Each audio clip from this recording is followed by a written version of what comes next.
အဲ့တော့ limit ရှာလေးစပြောလိုက်မယ်နော်အဲ့တော့ limit ရှာရင်ကျွန်တော်တို့ကဒီလိုပိုင်းခြေပိုင်းဝေဖြစ်နေရင်ကျွန်တော်ဘာပုံစံတွေကိုစစ်ဖို့လိုလဲဆိုတော့အမြန်လေးနည်းနည်းတစ်ချက်ပြောလိုက်မယ်နော်အဲ့တော့ပုံစံက0/0 infinity by infinity နော်ဒီလိုပုံစံဖြစ်နေအပိုင်းကိန်းမှာဆရာတို့ဒါကို indeterminate form လို့ခေါ်တယ်အဲ့လိုဖြစ်နေလို့ရှိရင်ဆရာတို့ L'Hospital rule သုံးပြီးတော့ဘာလုပ်ရမလဲဆိုတော့အပေါ်ကိုလည်း differentiate လို့အောက်ကိုလည်းအပေါ် function ကိုလည်းတက် differentiate အောက် function ကိုလည်းတက် differentiate လုပ်အောင်တကယ်လို့အဲ့လိုမဟုတ်တဲ့ဟာတွေဆိုရင်တော့မှဆရာတို့ဘာလုပ်လို့ရလဲဆိုတော့อืมအဲ့လိုအပိုင်းကိန်းပုံစံရအောင်ပြောင်းပြီးတော့ differentiate လုပ်လို့ရတယ်ဒါက first proof ပြီးတော့နောက်တစ်ခုကဘာလဲဆိုတော့ so limit x tends to 0 sin x by x ရဲ့နောက်တစ်ခု limit x tends to 0 tan x by x ရဲ့ဒီနှစ်ခုရဲ့ value တွေနည်းနည်းသိထားရမယ်အဲ့ဒါ limit 0လည်းဖြစ်ရမယ်နောက်က tan နဲ့ sin နဲ့ဆိုလို့ရှိရင်အဲ့ကောင်တွေကိုဆို1ယူလို့ရတယ်နောက်တစ်ခုဆို indeterminate form မှာဘယ်လိုလေးဖြစ်လာပြီလဲဆိုတော့ like 0 power infinity power 0 1 power infinity အဲ့လိုဖြစ်နေတဲ့ဟာတွေကြာရင်ကျွန်တော် logarithm ယူပြီးတော့မှ limit ဆက်ရှာလို့ရအောင်နော် log ဆိုတော့ကျွန်တော် log ရင်ယူရမယ် log ယူပြီးတော့မှ limit ရှာဟုတ်ပြီဒီလောက်ဆိုရင်ကျွန်တော်တွက်လို့ရပြီနော်နောက်ဆုံးတစ်ခုကတော့ infinity minus infinity အဲ့တော့ infinity minus infinity ကိုလည်းကျွန်တော်ပြောင်းဖြစ်နိုင်ရင်တော့ဘယ်ပုံစံရအောင်ပြင်ရမလဲဆိုတော့ fraction လိုပုံစံရအောင်ပြင်ရအောင်နော်အဓိကတော့အဲ့လိုပုံစံတွေရအောင်ပြင်ပြီးတော့တွက်ရအောင်နောက်ပထမဆုံးပုတ်ကြည့်အောင်ပထမဆုံးပုတ်ကကျွန်တော် x minus ထည့်ကြည့်လိုက်3ညပဲရလိမ့်မယ်နော် calculator ခောက်လဲရတယ်အဲ့ဒါဆိုလဲ0 tan 0ကလည်း0 0 minus 0/0 ကျူဆိုတော့0/0ဖြစ်နေ0/0ဖြစ်နေတော့ဆရာတို့ဒါတွက်လို့မရဘူးတွက်လို့မရတဲ့အတွက်ရှိတ်ကြည့်မယ်တစ်ချိန်ရှိတ်ကြည့်မယ်အဲ့တော့ limit x tends to 0အဲ့တော့ x ကိုရှိတ်တော့1 tan x ကိုရှိတ်တော့ set square x ပြီးတော့ရင်အောက်က h ကိုရှိတ်တော့ 3x square အဲ့တော့ set မှာဆရာတို့ tan နဲ့ပြင်ရေးလို့ရတယ်ဂုဏ်သတ္တိတစ်ခုရှိတယ်ဒါလေးလည်းတစ်ချက်သိရမယ်ဘာလဲဆိုတော့ set square ဒီ1 plus tan square လို့ပြင်ရေးလို့ရတယ်เนาะသူရဲ့ identity ရကအဲ့ဒါက sin တွေ cos တွေကနေလာတာပဲအဲ့တော့ဒါလေးပါဆရာလေးမှာဖြည့်ရေးလိုက်မယ်အဲ့တော့ sin square h plus cos square h က1အဲ့ဒါကိုမှဆရာတို့အဲ့ဒီတစ်ချောင်းလုံးကိုဆရာတို့ cos square နဲ့စားလိုက်ပြီဆိုတော့ sin ကို cos နဲ့စားတော့ tan ရတယ် tan square h plus cos square ကို cos square နဲ့စား1ရတယ်ဟိုဘက်က sec square h အဲ့တော့ဆရာတို့ sec square h နေရာမှာဘာပြင်ရေးလို့ရလဲဆိုတော့1 plus tan square ပြင်ရေးလိုက်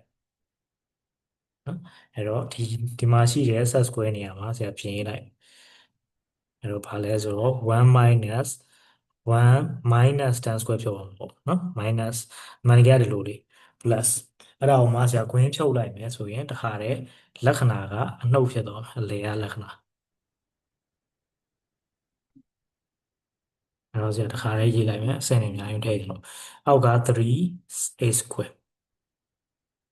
ဒါဆိုရင်1 နဲ့ 1 နဲ့ခြေသွားတယ်အပေါ်မှာtan square ပဲကြာတော့ tan square ပဲကြာတဲ့အခါမှာဆရာတို့လုပ်လို့ရတာဘာရှိလဲဆိုတော့ပေါ်မှာ tan square အောက်မှာ a square နဲ့3နဲ့ရှိအဲ့တော့ခုနကတော့ပုံစံလေးကြည့်လိုက်ဘာလဲဆိုတော့ tan x by x limit x tends to 0 limit ကတော့0ဖြစ်အောင်နော် tan x by x ကိုဆရာတို့ဗာရေးလို့ရတယ်ဆိုတော့1လို့ရေးလို့ရတယ်အဲ့ဒါလေးကိုဆရာတို့သွားသုံးလိုက်အဲ့တော့သုံးဖို့အတွက်ဒီမှာ square ဖြစ်နေ square ဖြစ်နေဆိုတော့ဆရာတို့နှစ်ခုခွဲရအောင်နော်အဲ့တော့ limit x tends to 0ဆိုတော့ဒီအရှိက1/3ရတဲ့tan ကိုနှစ်ခေါက်ခွဲလိုက် tan x by x tan x by x တော့တစ်ခုချင်းစီကိုအမှန်တကယ် limit ဝင်ယူပါနော်တစ်ခုချင်းစီကို limit ဝင်ယူတဲ့အခါမှာဒီကောင်ကိုလည်း limit ဝင်ယူဒီကောင်ကိုလည်း limit ဝင်ယူအဲ့ကြောင့်ဘာဖြစ်သွားလဲဆိုတော့ဒီတန်ဖိုးနှစ်ခုစလုံးက tan h by h တွေက1နေရသွားတယ်အဲ့တော့ဘာပဲကျန်နေဆိုတော့1/3လက္ခဏာပဲညာကျန်နေတော့ minus tan square is နော်ဒီရှိက minus ပါအဲ့တော့ဒီမှာ minus ပါတယ်ဆိုတော့အနောက်ကနှစ်ခုက1နေဖြစ်သွားတဲ့အတွက်ဒီဟာဒီ -1/3 into 1 into 1ဆိုတော့သူ့ရဲ့နောက်ဆုံးအဖြစ်ဘာရလဲဆိုတော့ -1/3 ရဒါဆိုရင်နံပါတ်1ဖို့ပြီးသွားပြီဟုတ်ပြီဒါဆိုရင်ဒုတိယဖို့သွားရအောင်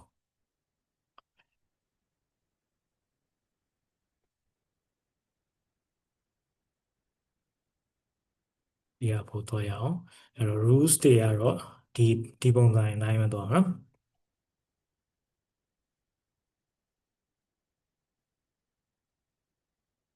ပုံစံအတိုင်းပဲသွားမှာအဲ့တော့နံပါတ်2နံပါတ်2ကအဲ့လို power ပါနေ power မှာ power ပါနေရင်ဆရာဘာလုပ်ဖို့လုပ်လဲဆိုတော့အရင်ဆုံး L ဆိုပြီးတော့ log ယူဖို့လိုတယ်နော် log ယူဖို့လိုတယ်အဲ့တော့ log ယူဖို့အတွက်ကိုဒီဟာလေးကိုဆရာ L လို့နာမည်ပေးလိုက် let L equal 1 plus a h power x လွှဲပေးလိုက်ပြီးသွားရင်ဘာလုပ်ရမလဲဆိုတော့နှစ်ဖက်စလုံးကို log ယူအောင်ဒါလေးနည်းနည်းသေးလိုက်နော်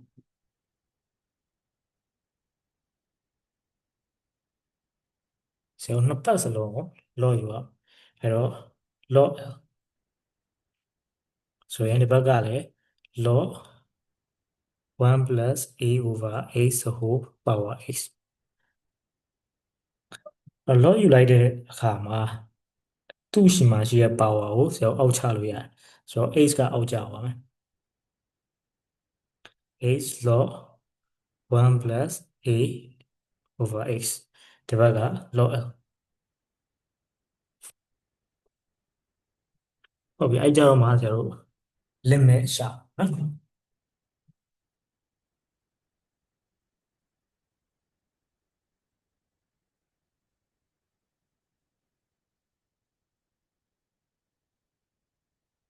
တစ်ဖက်စလုံးကို limit ယူမယ်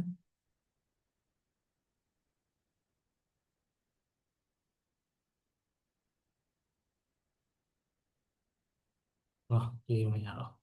ခဏလေးအဲ့တော့ limit h tends to infinity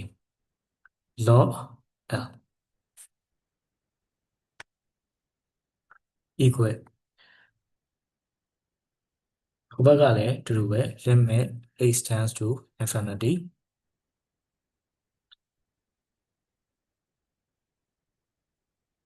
နော်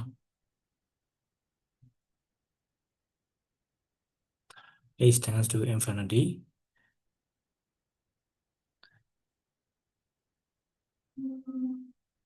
ပြီးတော့ဆရာမြှောက်ထားတဲ့ပုံစံဖြစ်နေမရအောင်နော်ဒါဘယ်လိုဖြစ်မှရမလဲဆိုတော့စားထားတဲ့ပုံစံဖြစ်အောင်ပြင်မှရ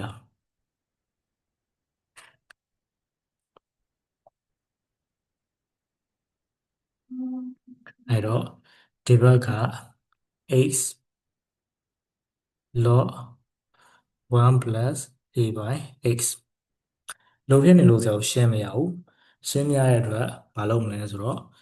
ဒီမှာရှိတဲ့ h ကိုအောက်ချရအောင်နော်အောက်ဘယ်လိုချမလဲဆိုတော့အောက်ချရင်တော့1 by နောက်တစ်ခေါက်ဖြစ်သွားနော်အဲ့တော့ limit h tends to infinity အပေါ်က log 1 plus a by h အောက်ကကျတော့1 by h ပြန်လှန်လိုက်ရင်အပေါ်က h ပြန်ရဒီကြတော့မှမလုပ်လို့ရလဲဆိုတော့ဆရာကိုရှိတ်လို့ရတယ်နော်တော့ဆရာကိုယူနေတဲ့ limit ဒီ log l ကိုယူတာအဲ့တော့ဒီဟာကိုစားသွင်းကြည့်ရင်သေချာပေါ့ဒါ indeterminate form ထွက်အောင်ပါပဲအဲ့တော့တစ်ချိန်လောက်ကတော့အနည်းဆုံးရှိရတယ်တော့ရှိလိုက်ရှိတော့ပါရမလဲဆိုတော့ဒါလေးကိုဒီလိုမြင်ကြည့်ဒီထက်ကဟာလေးကိုဒီထက်ကဟာလေးကဘာလဲဆိုတော့ပိုင်းချိန်ကြီးက x plus a ပေါ့ အဲ့တော့ log ကိုရှိတဲ့အခါမှာအပိုင်းချင်းကြောင်းပြန်လည်တယ်ကြောင်းပြန်လည်တယ်ဆိုတော့ x ကအပေါ်ရောက်သွားမယ် x plus a ကအောက်ရောက်လာမယ်ပြီးတော့ရင်ဆိုတော့အဲ့နောက်ကဟာကိုထပ်ရှိ1ကိုရှိတော့0ပဲရမယ်0 minus ဘာလဲဆိုတော့အဲ့ကြရင်တော့ဒါလေးကိုကြည့်ရှိနော် a a whole square ဒါနောက်ကဟာလေးကိုရှိတာဘာလေးကိုရှိလိုက်အောင်မယ်လဲဆိုတော့ a ဒီလိုလေးမြင်လိုက်1 plus a x power negative 1လို့မြင်လိုက်အောက်က1 minus ကိုရှိရင်လည်းကျွန်တော် minus x power minus 1လို့ x power minus 1လို့မြင်လိုက်အဲ့ဒါရင်ကျွန်တော် minus 1 by a square ရတယ်1 by a square ရတယ်ဟုတ်ပြီဆိုတော့ကြောင်းဆက်တော့ကြောင်းဆက်တော့ဖို့အတွက်ကိုဘာတွေနည်းနည်းလေး simplify လေးလုပ်ပြီးတော့ရေးလိုက်အောင်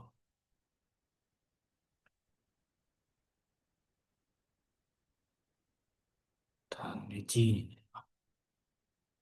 ပေးလိုက်အောင်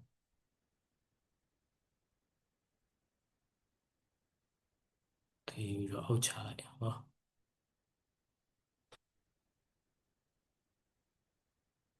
ပြီးပြီလားဟုတ်ပြီ so ဘာလုပ်မလဲဆိုတော့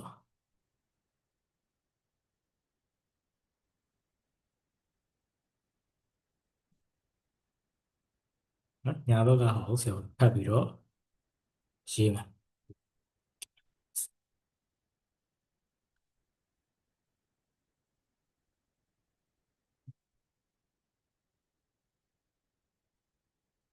အဲ့တော့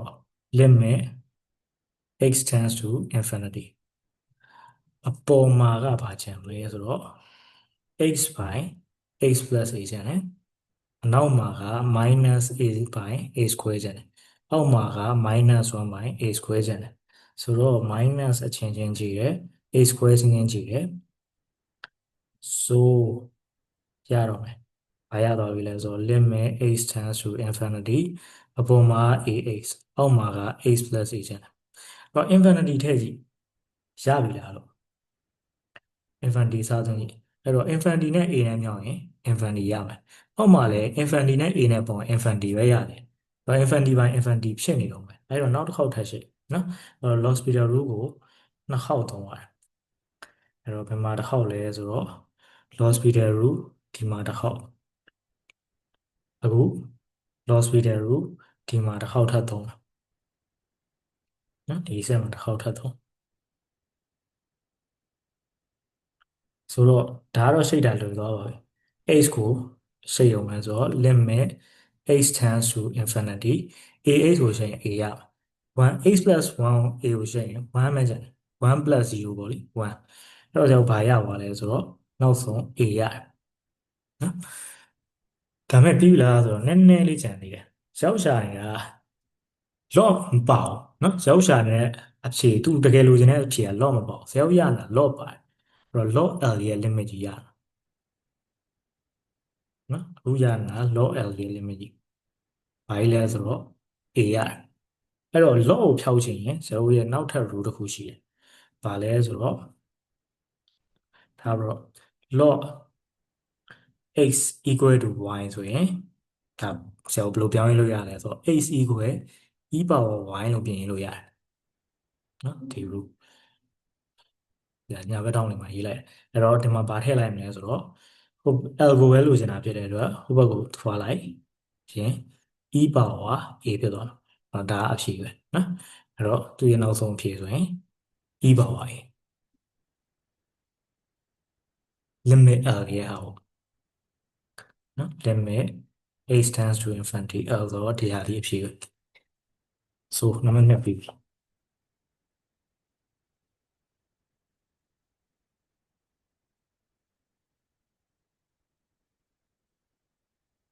ဟုတ်ပြီနောက်တစ်ပုဒ်ပဲရအောင်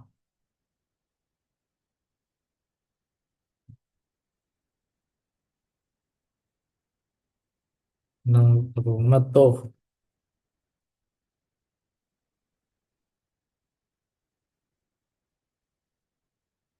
န နောက်တစ်ပုတ်လဲဒီမှာဘာဖြစ်နေလဲဆိုတော့အပိုင်းကိန်းsorry ထန်ညုံဖြစ်နေပြန်ပြီထန်ညုံဖြစ်နေရင်ဆိုတော့အဲ့လိုပဲ law နဲ့တွဲရအောင်နော် law နဲ့တွဲရအောင်အဲ့တော့သူပေးထားတဲ့ဟာလေးကိုလုပ်ထားလိုက် L ကိုဆိုတော့ limit နဲ့ပါတစ်ခါယူလိုက်ရင်ရတယ်နော် L equal limit h tends to 0 cosec h 1 by log h လို့လေးယူလိုက်အဲ့ကြရင်ကျွန်တော်ရှာမဲ့ဟာကိုကျွန်တော် log ယူမှာနှစ်ဖက်စလုံးကို log တက်လိုက် log တက်လိုက်ရင်ဒီဘက်ကကျတော့အထဲမှာဝင်တက်လိုက် limit ရဲ့အထဲမှာဝင်တက်လိုက်အဲ့တော့ log L equal limit h tends to 0ဒီကောင်ဒီ log cosec h 1 by log h တော့ power ဖြစ်နေတဲ့1 by log h ကိုအောက်ချမယ်ဆရာဘယ်ဘက်ချမ်းကိုထပ်ပြီးရအောင်ညာဘက်ချမ်းတွေပဲ copy လုပ်ပြီးတော့ဆက်တော့တော့အဲ့ဒါမှတူလိုက်အောင်နော်ဟုတ်သေးပါ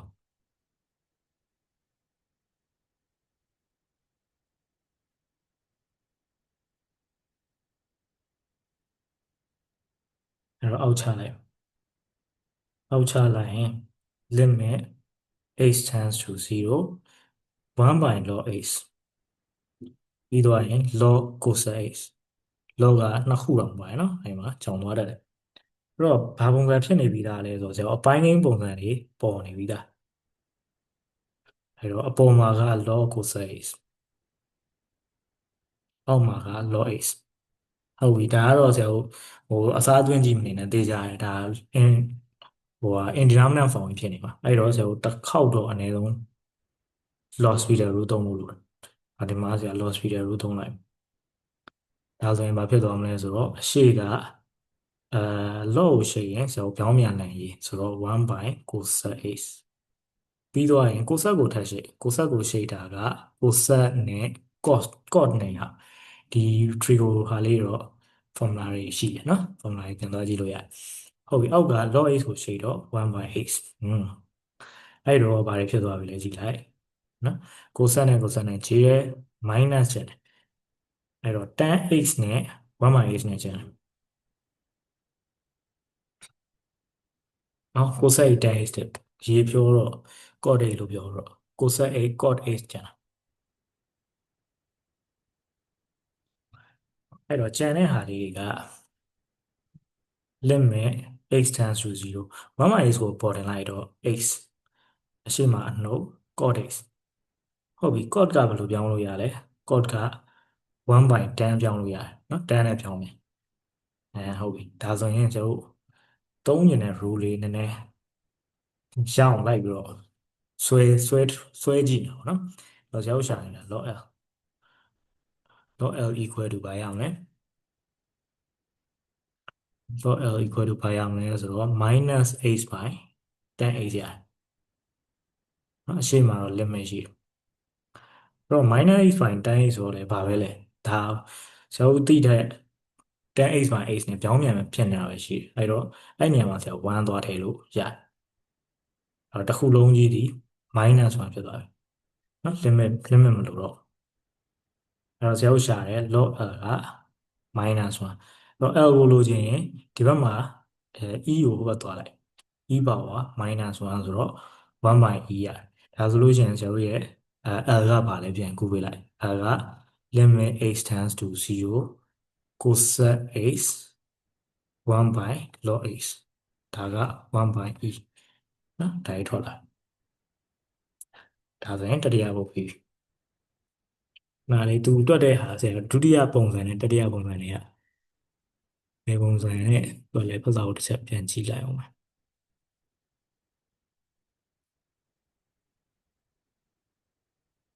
indeterminate form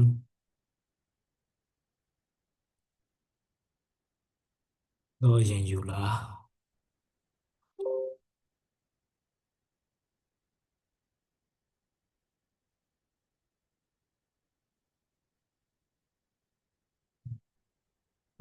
limit တစ်ခုလုံးယူအခုဒုတိယပုံစံအတွက်တဲ့ဟာပုံမှန်နော်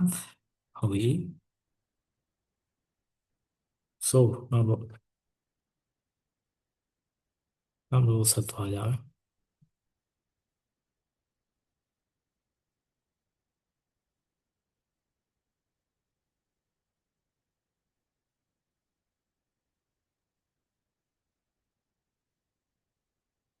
number 4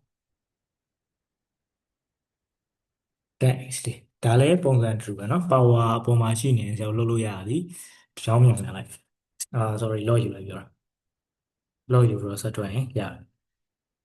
အဲ့တော့ဒါလေးတစ်ခုလုံးကျွန်တော်လုပ်ထားလိုက်မယ် flow တူတူပဲเนาะအဲ့တော့ကြည့်အောင်ဒါလေးတစ်ခုလုံး let l equal limit x tends to 0 1 by x power 10x ဟုတ်ပြီ log ယူမယ်နှစ်ဖက်စလုံးယူမယ်တော့ log ဒီမှာကျတော့ log ဒီအထဲဝင်ယူလိုက် log l equal limit x tends to 0 log 1 by x to the power 10x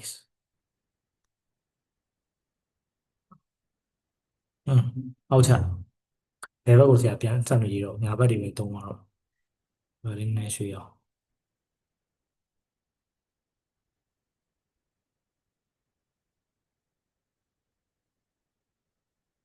Oh, don't you do the exam? sorry Are you doing the exams?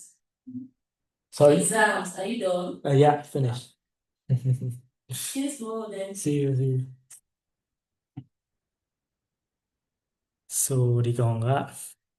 တောင်းနေတယ်နော် so အောက်ချလိုက် limit x tends to 0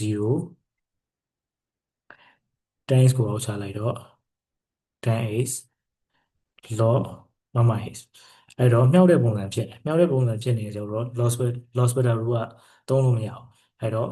အစားပုံစံဖြစ်အောင်လို့ဘယ်ဟာကိုရွှေ့လို့ရလဲစဉ်းစားဘယ်ဟာဒီပြောင်းပြန်လုပ်လို့ရနိုင်လဲဆိုတော့ 10x ကိုပြောင်းပြန်လုပ်လို့ရနိုင်တယ် 10x ကကျွန်တော်ဘာနဲ့တူလဲ1 by cot x နဲ့တူတယ်ဟုတ်ပြီအဲ့တော့သူ့ကိုအောက်ချလိုက်မယ်ဆရာနော်အဲ့တော့အပေါ်မှာ log 1 by x ရမယ်အောက်မှာက cot x ပြောတာဒီကောင်ကိုထပ်ဆွေးမယ်ဒီကောင်ကိုကျွန်တော် loss beta rule စတော့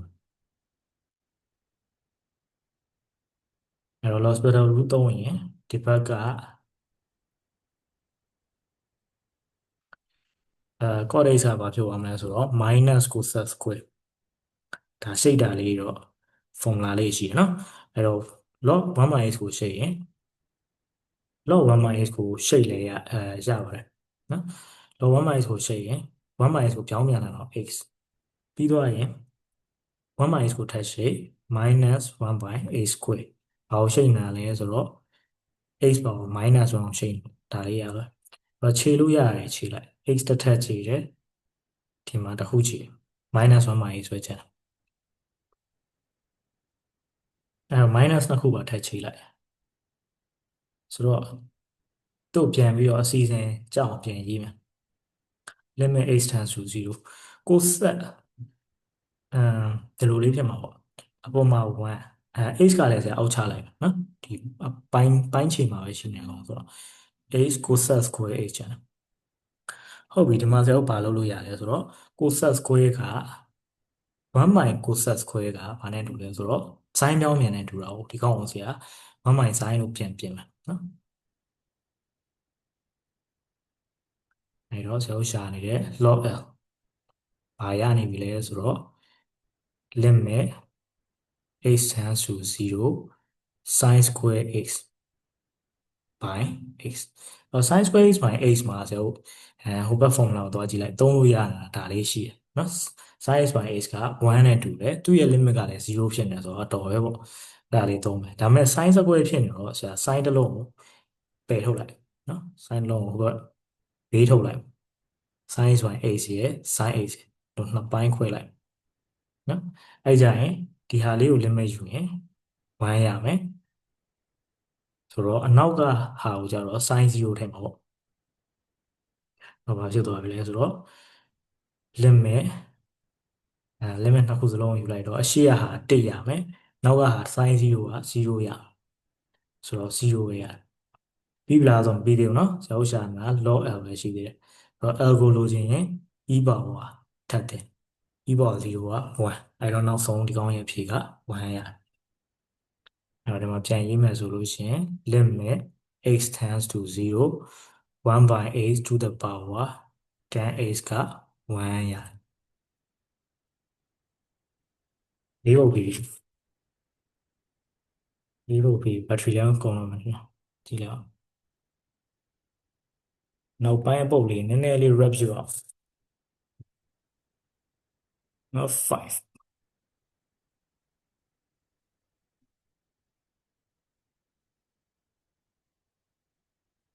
နော်5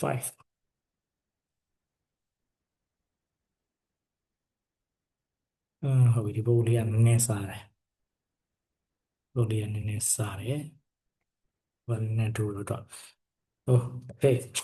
ဟုတ်ပြီဒီပုတ်ကကြတော့ power home နေ power home နေတော့ဆရာ lot တော့ယူစရာမလိုဒါပေမဲ့ဗာလေးထူးလိုက်ကြည့်အောင်ဟုတ်ပြီဒီမှာဆရာတို့ဟိုဘက်ကပြထားတဲ့ formula တွေသုံးချင်အနောက်က code ကိုဆရာသူက10ရဲ့တောင်းမြန်ဆိုတော့ဆရာ10လို့လှန်လိုက်နော်ဆရာတို့ဟို10 is by x formula ကြီးကိုသုံးချင်လို့အဲ့တော့ limit x tends to 0ဒီကောင်ပိုင်းချင်ကြီးလိုက် x tan x အပေါ်ကကြတော့ tan x minus x ဟုတ်ပြီဒီဟာကိုဒေတာပေါက်အစားသွင်းနေတာ loss leader rule မသုံးရသေးတာဖြစ်တဲ့အတွက်အစားသွင်းဒေတာပေါက်ကအဲ indeterminate form ထွက်လာအဲ့တော့တစ်ခေါက်တော့ differentiate လုပ်လိုက်ပေါ်ရှိအောင်ရှိလုပ်လိုက်အဲ့တော့ tan x ကိုရှိရင် set square x နောက်က x ကိုရှိတော့1အောက်ကကျတော့ product rule သုံးပေါ့ရှေ့ရေးနောက်ရှိတော့ set square x အပေါင်းနောက်ရေး tan x ကိုရေးရှေ့တော့ x ရှေ့တော့1လိုလေးရတယ် so limit x tends to 1 0ဟုတ်ပြီ set square x နေရာမှာဇောဘာထည့်လို့ရလဲဘုကမှာပါတဲ့ဇောရှာထားပြီးသားရှိတယ် tan square x plus 1ထည့်လို့ရတယ် tan square x plus 1เนาะဒါ set square x မှာထည့်လိုက်တာဒီ set square x နေရာမှာထည့်လိုက်တာနောက်က minus 1အောက်ကကြတော့လေ oh my god ဟုတ်ပြီဒီမှာနည်းနည်းလေးသတိထားရရှိတယ်ဒီဟာကိုဆက်လုပ်လို့ရှင်ကျွန်တော်ဟိုလူပင်ပတ်ပြီးတော့လဲနေလိမ့်မယ်နော်အဲ့တော့အရင်ဆုံးဆရာဒီမှာပညာပြစရာလေးရှိတယ်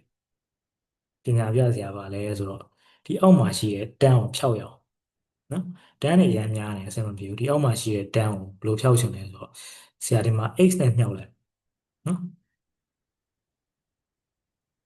tan x by x ပုံစံလို့ရတော့ x နဲ့စားလိုက်မှာပေါ့ x နဲ့စားလိုက်ရင်ဆရာနောက်တစ်ဆင့်ကဘာလို့လဲဆိုတော့ x နဲ့ပြန်မြှောက်ဖို့ပြန်ကြည့်တော့မှတူနော်ဟုတ်ပြီအဲ့လိုလေးဖြစ်သွားရင်ဒါ loss feature rule တော့မဟုတ်သေးအဲ့လိုလေးဖြစ်သွားရင်ဘာဖြစ်လဲကြည့်လိုက်ဘာဖြစ်သွားမလဲဆိုတော့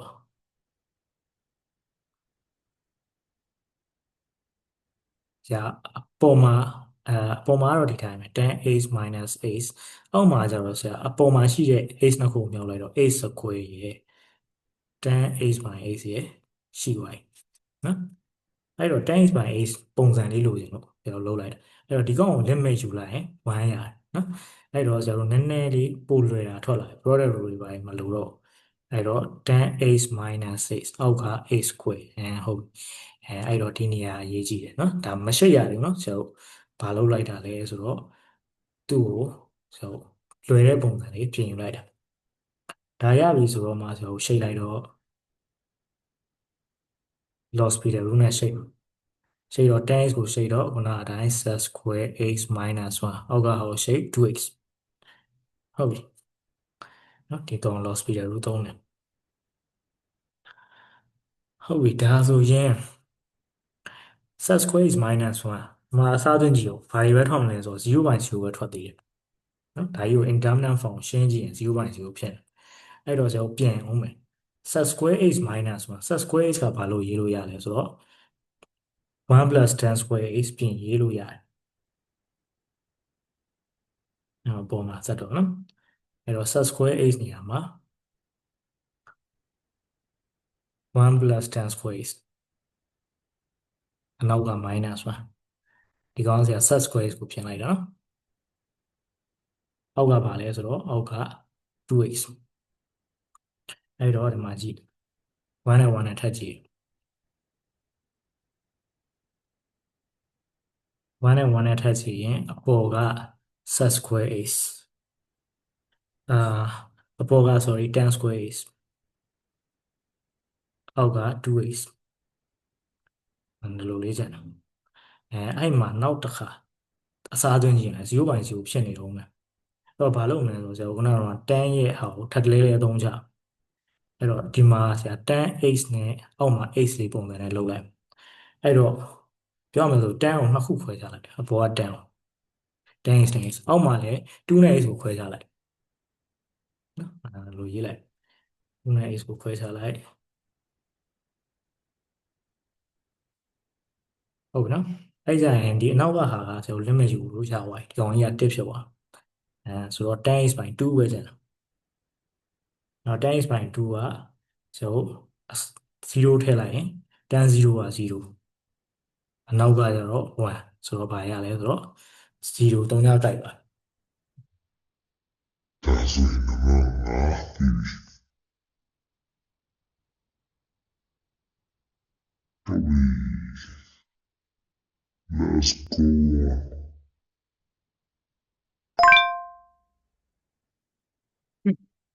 ကျန်တဲ့သုံးဖို့လေးစိတ်အောင်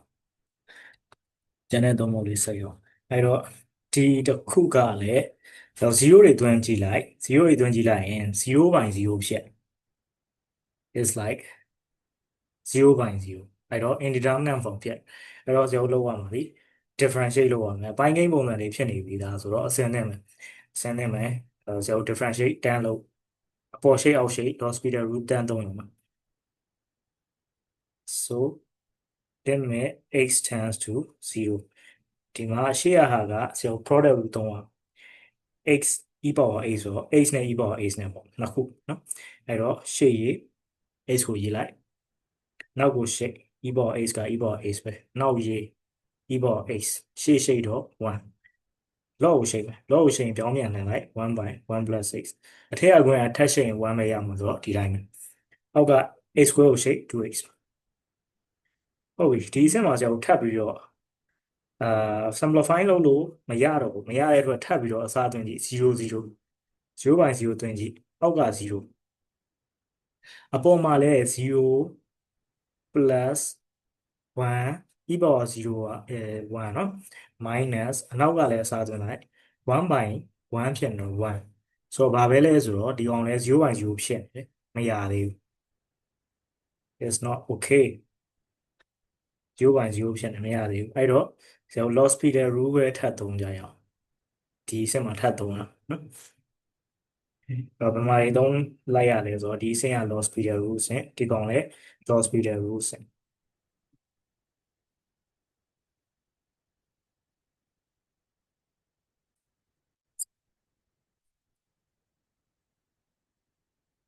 ခဏ laptop နည်း laptop မှာ tablet ကကြောင်းနေအဲ့တော့ limit x tends to 0အဲ့တော့ e power x e power x ကိုရှိတ်တာနှစ်ခုထပ်ထွက်ဘိုးဘိုးအောင်လိုမျိုးပဲနှစ်ဆဒိုဒိုပါဒီကောင်ကနှစ်ခုထပ်ထွက်နော်အခုလိုပုံစံနဲ့ x e power x plus e power x ဟုတ်ပြီနောက် e power x ကိုရှိတ်တော့ e power x ထည့်ရအောင်နော်1မေ့ထားလိုက်ဒီကောင် e power x ဟုတ်ပြီနောက်ကဟာအနောက်ကဟာကရှိတ်ရင်ဆရာဘယ်လိုလေးမြင်ကြည့်ရမလဲဆိုတော့1 plus x the whole power negative 1လို့မြင်ကြည့် the whole power negative 1ဆိုတော့အဲ့ကောင်ကိုရှိရင် power ကိုရှိချ power ကိုရှိချဆိုတော့ negative 1 1 plus x to the power negative 2 x ကိုထပ်ရှိတော့1ပဲအဲ့တော့ဒီမှာပြီးပြီအဲ့တော့အောက်ကပိုင်းခြေကိုရှိနှစ်ဆိုရင်ဒါနည်းနည်းစိတ်ချရပါပြီเนาะထပ်ပြီးတော့လောက်စရာမလိုတော့တော့အောက်က0မဖြစ်တော့ဘူးဆိုတော့ so ဒီကောင်ကိုစားမသွင်းရင်နည်းနည်း simplify လေးလုပ်လိုက်အောက်က2အပေါ်က x e power x ဒီနှစ်ခု e power x နှစ်ခုပေါင်းလိုက်တော့2 e power x အနောက်က plus ဒါလေးကိုအုပ်ချလိုက်1 by 1 plus x the whole square ဟုတ်ပြီဒါကိုရှိတ် ဒါကို0စသွင်း0စသွင်းတော့ကျွန်တော် limit ထည့်ရအောင်လို့တော့0 plus 2 e power 0က1အနောက်က1 by 1 square ဆိုတော့1ပဲအောက်က2ဆိုတော့2 plus 1ပေါ့2 plus 1 by 2ဆိုတော့အဖြေက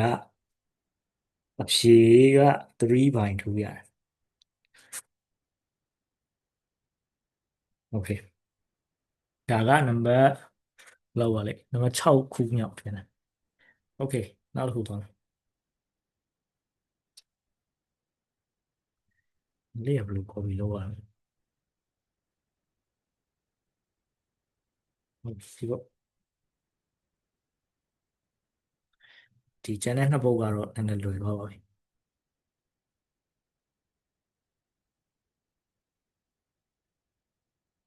ဒီမှာ log a square နဲ့ cot လို့ထင်တာပဲ cot a square နဲ့နော်အဲ့တော့ tan အစားသွင်းကြည့်ရင်0တွေသွင်းကြည့်ရင် infinity minus infinity တွေရတယ်အဲ့တော့သူကဒီတိုင်းtan အစားသွင်းမယ်ဆို log 0ဒီ negative infinity အောက်က cot infinity ကလည်းထားပြီးတော့ infinity ပေါ့အဲ့တော့ကျွန်တော်ကဒါမသေးချာမရေရာ indeterminate ဖြစ်နေ indeterminate ဖြစ်နေတော့အပေါ်ရှိတ်အောက်ရှိတ်ပဲဒါအပိုင်းကြီးပုံစံအရန်သိရှိပြီးသားဆိုတော့အပေါ်ရှိတ်အောက်ရှိတ်လို့အဲ့တော့ဒီနေရာမှာလှုပ်ချင် log 2h square က2ကရှေ့ကိုချလို့ရသေးတယ်ရှေ့ကိုချပြီးတော့မှ differentiate လုပ်ရင်တော့လွယ်တယ်နော်အဲ့လိုပဲလုပ်လိုက်ပဲအဲ့လိုပဲလုပ်လိုက်နော်အဲ့တော့နောက်တစ်ဆင့်ကူးလိုက်ပါအဲ့တော့2ကိုရှေ့ချလိုက်2 log h အောက်ကတော့ချလို့မရဘူးဒီတိုင်းပဲဟုတ်ဒါလေးကိုရှေ့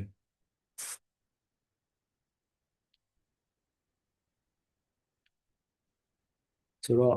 2 log h ဆိုတော့ကျွန်တော်2ကဖယ် log h ကိုရှေ့ရုံပဲ2ကဖယ်လိုက် log h ကိုရှေ့တော့1 by h အောက်က cos h square cos h square ဆိုတော့ cos ကိုရှေ့ရင် minus cosec square နော် cosec square ရော h square ရော square ကနှစ်ခေါက်တောင်ပါတယ်ပြီးတော့မပြီးသေးဘူး h square ကိုထပ်ရှေ့တော့ 2h အဲ့မှာအပေါ်2နဲ့အောက်2နဲ့ခြေသွား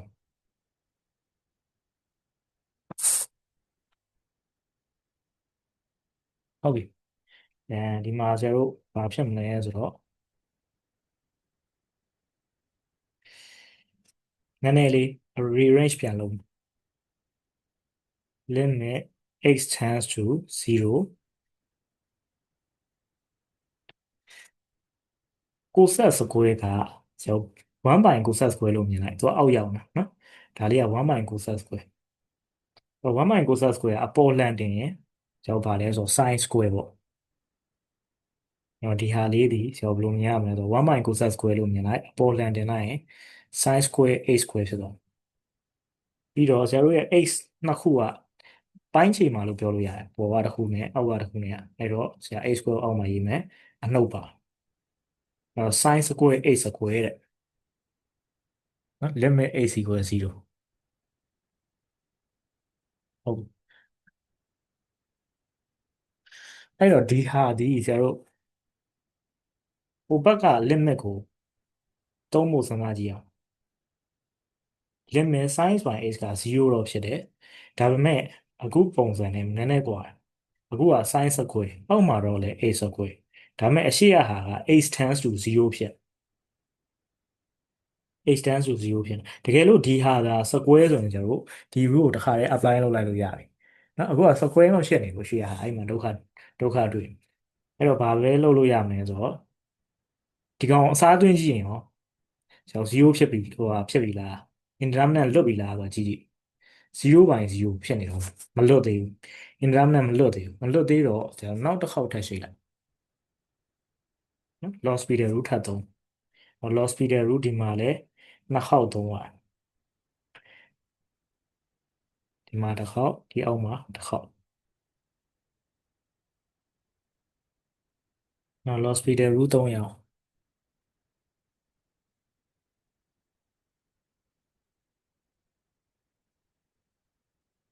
ဒါဆိုဘာရမလဲဆိုတော့ limit x tends to 0အဲ့တော့ sin square ဆိုတော့ဒီလိုမြင်လိုက် sin a the whole square sin a square the whole square လို့မြင်လိုက်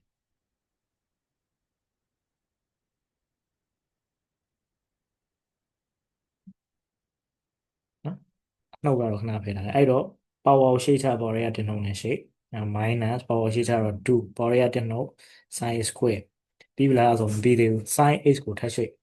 နော် power ဖယ်ပြီး sin x ကိုထပ်ရှေ့တော့ cos a square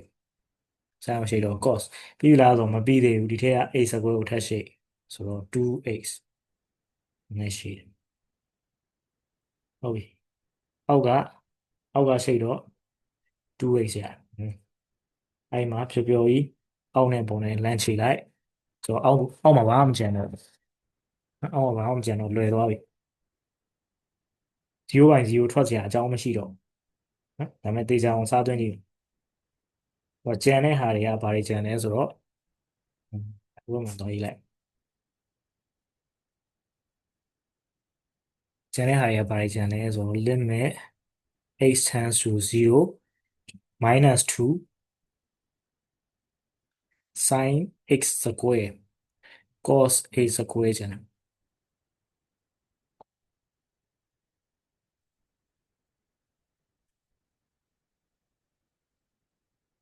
အဲ့တော့စားသွင်းလို့ရပြီနော်စားသွင်းလို့ရပြီ sin square sin a 0ပေါ့လေဒီမှာ0ထဲမှာဆို sin 0က0အဲ့တော့အစားသွင်းတဲ့အခါမှာ minus 2မြောက်0 cos square က cos 0က1ဒါမဲ့အလယ်မှာ0ကြီးကပါနေတော့ငခုံးမတစ်ကောင်ကြောင့်တစ်လေလုံးပုတ်တယ်0ပဲရဒီကောင်ရဲ့ပုတ်ကဒါပဲဆိုနောက်ဆုံးပုတ်သွားတယ်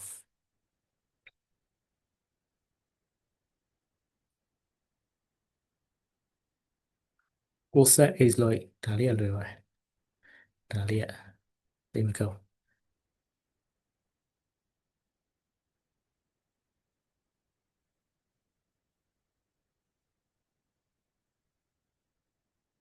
တန်းစားသွင်းကြည့်ရင်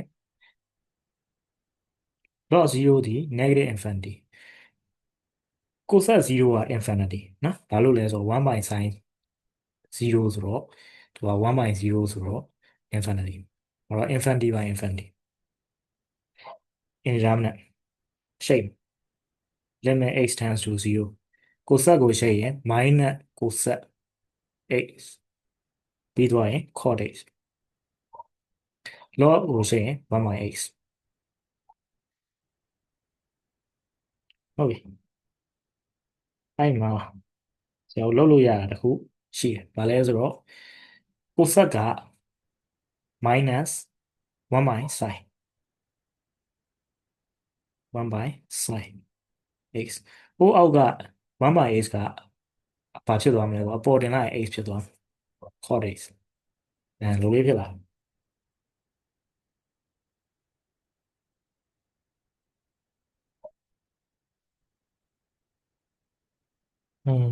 ဟုတ်ပြီ cos 0အောင်လုပ်လိုက် infinity ထက်ဆိုတော့ sin x by x ပုံစံ x by sin x ပုံစံနဲ့အတူတူပဲเนาะအဲ့တော့ limit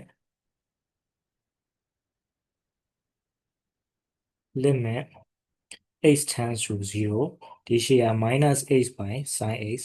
အနောက်ကကြတော့ cos x ဟုတ်ပြီဒီကောင်ကဘာဖြစ်သွားပြီလဲဆိုတော့1ဖြစ်သွားပြီအဲ့ရ1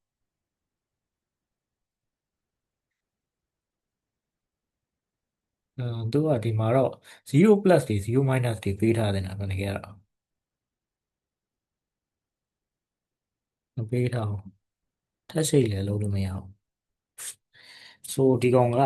minus cos x ရအဲ့တော့မှန်တကယ်တော့0မထွက်ဘူးဒီမှာရေးရအောင်နော်minus cos x အဲ့တော့ cos x ကဘာဖြစ်လာလဲဆိုတော့ sin by cos cos by sin cos a by sin x အဲ့တော့ cos 0က1 sin 0က0ဆိုတော့သူ့အဖြေက1 by 0ဆိုတော့ infinity သွားတယ်အဲ့တော့ minus infinity ပေါ့နော်အဲ့တော့ minus infinity ဟုတ် အဖြေ